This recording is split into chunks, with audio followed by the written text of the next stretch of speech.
This problem on the topic of uniform circular motion asks us to determine two things.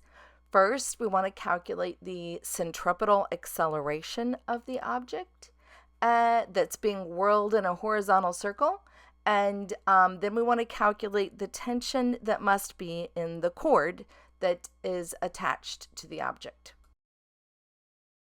Let's start, as we usually do, by organizing the information that we were given in the problem, converting it to SI units, and with a sketch.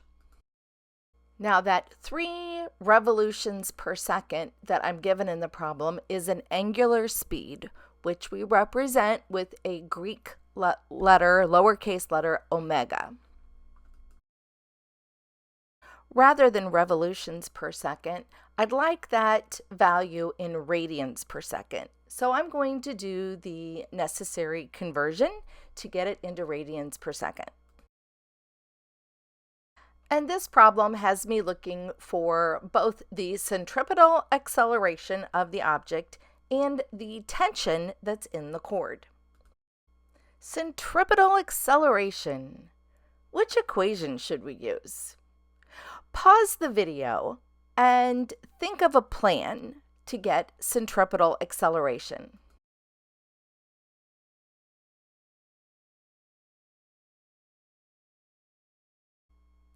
Did you pick these two? I hope you did. First, we'll use the one on the left, using both the radius and the angular speed to calculate the translational, that's what that T stands for, velocity. So that's the linear velocity. And next, we'll use the other equation. We'll use the linear velocity that we just got with the radius to get the acceleration. Let's sketch that again.